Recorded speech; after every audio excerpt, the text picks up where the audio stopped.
Hello and welcome to another update video about Chainlink. This is going to be a little bit of a longer video, not too long, but we're going to focus on the long-term outlook for Link as well.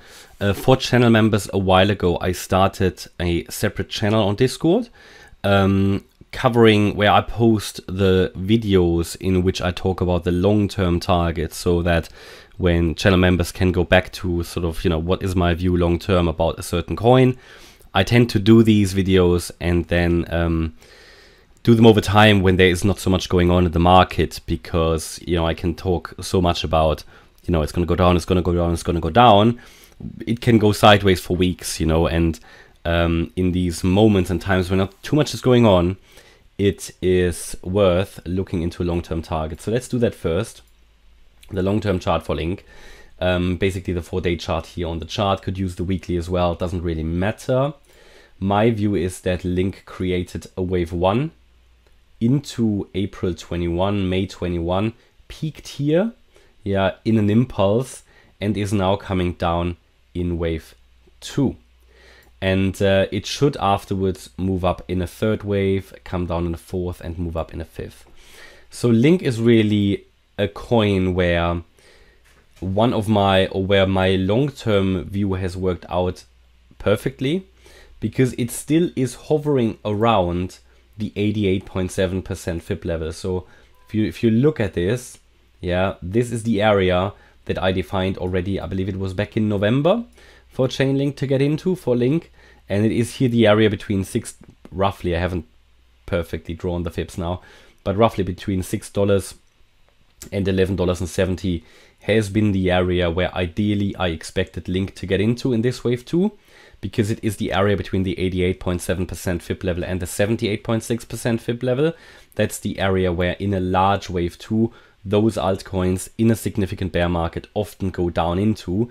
Some coins, in fact many, especially if it's their first bear market or so, they actually drop below the 88.7% FIB level. Now, that's not a problem if it doesn't take too long, but if a coin stays below that level for a while, it is not very good for the sentiment, just as an explanation.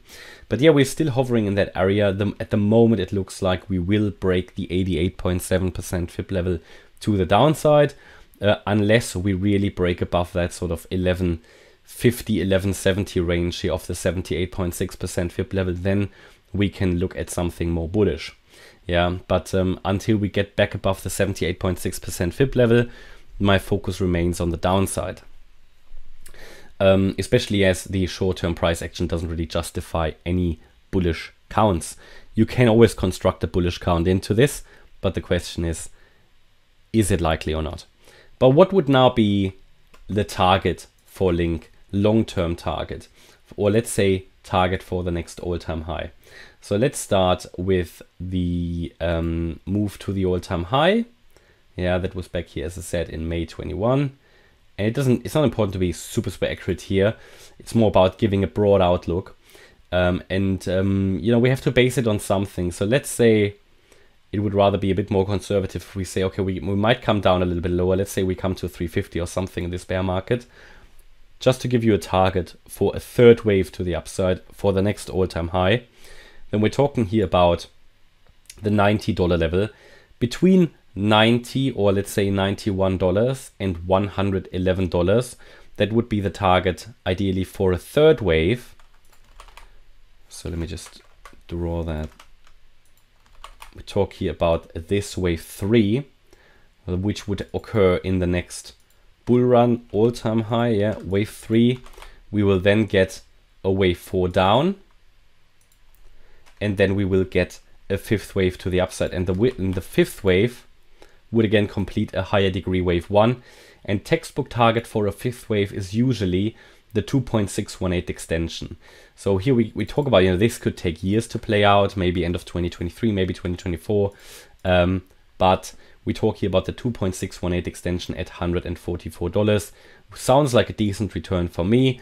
To do that, of course, Link needs to recover, needs to get back into a bull run. But this is sort of the target where we would want Link to go to in a long-term uptrend, right? This is what cryptos would do if they survive. That's, of course, the condition, right? That Link does survive, because thousands of coins died.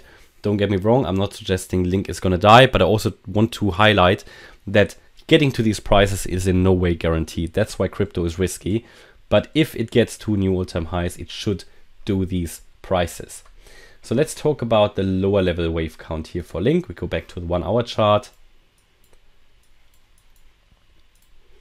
And with LINK, I've been telling you for a while that we are waiting for one more low. We nearly got there with this low on the 20th of November, 21st of November, where we came down to 552. Barely shy of breaking the wave B low here from the 13th of June, which was basically here at around $5.20. I'm currently still looking at one more leg down. We had here a large elite wave triangle, A, B, C, D, E in a wave 4, which then, as you would expect it, broke down. Yeah, you always, if you get a wave count A, B, C, D, E, you would normally expect the triangle to break to the opposite side of the E wave. It happened, but we have, as I said, we've been shy of breaking below the B wave low. That is the next step we need to do. At the moment, it looks like we created a wave 1 to the downside, then an A, B, C. We're now in a nice wave 2, which could stretch out a little bit further to the upside here in this C wave of 2. So I've highlighted this here in yellow. It's based on the ideal targets for a wave 2. It's based on the 38.2% fib level and the 78.6% fib level. I can shrink that down now a little bit because we've already reached the 50% fib level at $7.70. So far we have reacted to it, but a wave 2 can without a problem stretch to the 61.8% fib level, which is at $8.12. That would be the next resistance, or even here the 78.6% fib level. And you can actually see again how nicely it is reacting to the fib levels. Still get some people sometimes arguing that TA doesn't work, but I always reply, when you see how these guys react to fib levels, you just know this stuff works, right? Of course, there's always different interpretations, but as long as coins or charts react to fib levels, TA works, right? Of course, you can come to different conclusions and everything. We can disagree on things, but look at how accurately it hit the 38.2% fib level. Just a line in the middle of nowhere, basically, and it's just reacting to it. And it reacted to it. It came down to the 23.6% fib level and pushed higher to the 50%. Now it's reacted again. Is it going to be strong enough to push it down? Possibly not. Yeah. What we're doing at the moment is putting higher highs and higher lows in place. So it might very well push higher. And next resistance would be $8.12. That will be a very important fib level, the 61.8. And above that, we've got the $8.73 level, the 78.6% fib level. So these are the next key resistance levels here.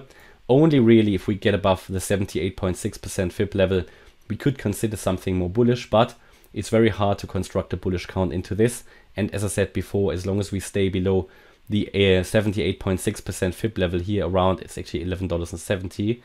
I'm going to focus on lower. Short term, it would be very important to move above $9.63, the wave A high of the triangle, but we're far away from that. And generally, the chart would suggest to me that the next wave would be a wave 3 to the downside. That should be quite a strong sell-off. Maybe a good short opportunity. Yeah. In a wave 3 down, and then there will be a wave 4 up and a wave 5 down. And we talk here about a possible bearish target around $2.90 to $3.50. Don't need to get there necessarily. If this is really an ending diagonal or something, we don't necessarily need to reach that target, but see it as a rough guide where we could get to. And I'll keep you updated. Hopefully you liked the update about LINK. If you did, please hit the like button, leave a comment and subscribe. And if you really like the content, then please check out the channel membership. Thanks a lot for watching. Bye-bye.